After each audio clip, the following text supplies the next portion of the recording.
तो सभी आत्मज्ञानी पुरुष जो आप कितनों से मिली हैं? मैंने कईयों के बारे में सुना है, जैसे जैसे कृष्ण या मोहम्मद या राम या ईसा मसीह, सभी आत्मज्ञानी महापुरुष जो इस धरती पर हुए हैं, उनके जन्म या मृत्यु का कुछ जिक्र है। और जब शिव की बात आती है, जैसा कि आप कहते हैं और मैंने पढ़ा भी है कि वो स्वयंभू थे, और मैं अक्सर आपसे ये सवाल पूछती हूँ कि क्या वो हवा में गायब हो गए? और शायद ऐसा ही कुछ हुआ। यहाँ तक कि जिन महिलाओं से उनका विवाह हुआ, उनके साथ उनके बच्चे भी पैदा नहीं हुए, और वो कम से कम आप उन्हें जनसंख्या के लिए दोषी नहीं ठहरा सकते।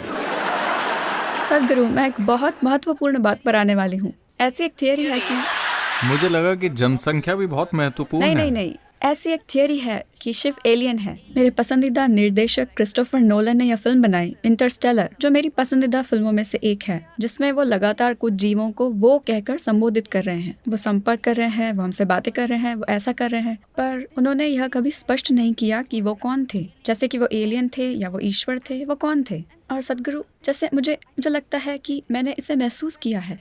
जैसे जब मुझे कोई क्रिएटिव आइडिया आता है तो मुझे अपने दिमाग में कोई ऐसी चीज़ नहीं मिलती जो उसका स्रोत हो। यह बिल्कुल ऐसा है मानो मेरे सिर में एक चिट्ठी आ गिरी हो। ऐसा लगता है कि यह किसी बाहरी दुनिया ये से है। कन्फेशन नहीं है।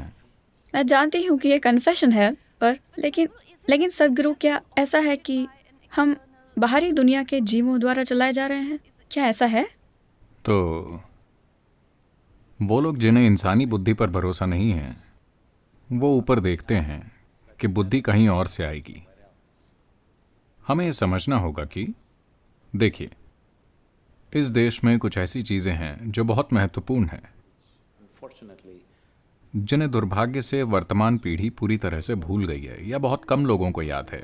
और बाकी की दुनिया में कुछ जगहों में उन्होंने पहचाना, बाकी जगहों में ये नहीं है।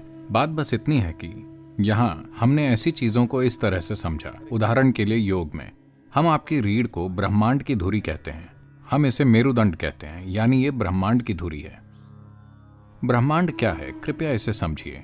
आज वैज्ञानिक ये स्वीकार कर रहे हैं कि ये एक अंतहीन ब्रह्मांड है। हम हमेशा से ये कह रहे हैं कि ये एक निरंतर बढ़ने वाला ब्रह्मांड है। तो हमने कहा कि आपकी रीढ़ ब्रह्मांड की धुरी है।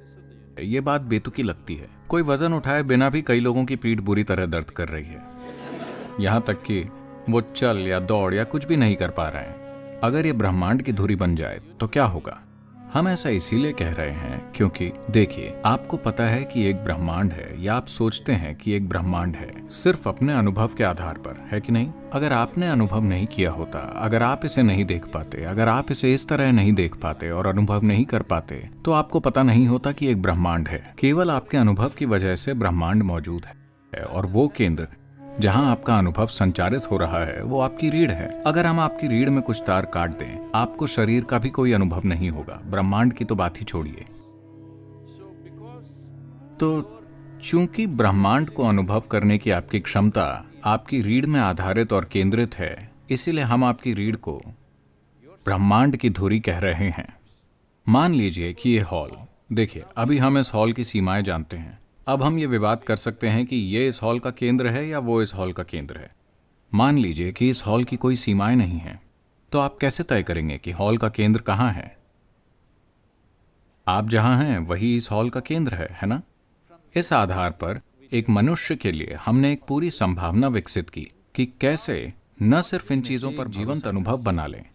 यहां से ही इस शब्द योग की उत्पत्ति हुई कि समावेश तब नहीं होता कि मैं आपसे कहूं ओ मैं तुमसे प्यार करता हूं, तुम मुझसे प्यार करते हो, और ये सब। समावेश इसलिए होता है क्योंकि आपने अपने व्यक्तित्व की सीमाएं मिटा दी हैं। इसलिए नहीं कि मैं तुमसे प्यार करता हूं, तुम मुझसे प्यार करते हो, मैं आपको गले लगाऊंगा, आप मुझे गले लगाओ, कि हम समावेशी हैं। नहीं, ये सब कुछ समय के लिए चलेगा। कल अगर वो ऐसा कुछ करते हैं जो आपको पसंद नहीं है, ये खत्म हो जाएगा।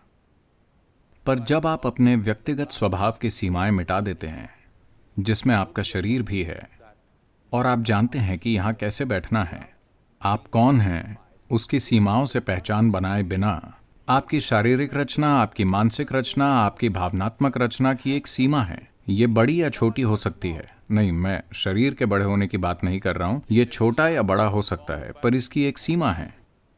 पर ऐसे आयाम हैं जिनकी कोई सीमा नहीं है। जिसकी सीमा नहीं है उसकी प्रकृति अभौतिक है।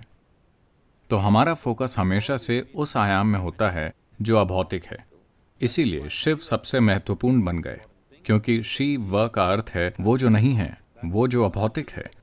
अब क्या वो, हम जिस योगी की बात कर रहे हैं, क्या वो मानव हैं? क्या वो कहीं और से आए हैं? देखिए, कई चीजें हैं। जैसा आपने पिता नहीं है, जब आप शिव के बारे में बात करते हैं, उनके कोई माता पिता नहीं है, कोई जन्म स्थान नहीं है, किसी ने उन्हें बढ़ते हुए बच्चे की तरह नहीं देखा। हर समय जब भी हमने देखा वो लगभग उसी आयु के थे, और हम नहीं जानते कि उनकी मृत्यु कहाँ हुई। इतने महत्वपूर्ण व्यक्ति उस समय में भी अगर उनकी कहीं मृत्यु हुई होती, उन्होंने एक मंदिर बनाया होता, वो उनके लिए किसी तरह का कोई स्मारक बनाते। ऐसा कुछ नहीं हुआ। तो कोई जन्म नहीं है, कोई मृत्यु नहीं है, कोई माता पिता नहीं है, कोई भाई बंधु नहीं है, ऐसा कुछ नहीं है जिससे सिद्ध किया जा सके कि वो यहाँ थे। क्या इसका मतलब ये है कि हम ये मान ले कि वो कहीं और से आए थे? जरूरी नहीं है। पर अगर आप कहानियों को देखें, ये बहुत आम है कि शिव को यक्ष स्वरूप कहा जाता है। इसका मतलब है हमेशा यक्ष यानी ऐसे जीव जो इंसान नहीं है। माना जाता है कि वो इस धरती के प्राकृतिक वातावरण में मौजूद रहे हैं, जंगलों वगैरह में। हम जिन्हें भी किसी तरह के जीव या प्राणी या आप जो भी कहना चाहें, जो स्वभाव से मनुष्य नहीं हैं, तो गाथाओं में कई बार आप देखेंगे कि कई सारे गीतों में और दूसरी चीजों में शिव को यक्ष स्वरूपा कहा जाता है। तो ऐसी कई चीजें हैं जो इशारा करती हैं, लेकिन ऐसा कोई खास सबूत नहीं है कि वो कहीं और से आए थे।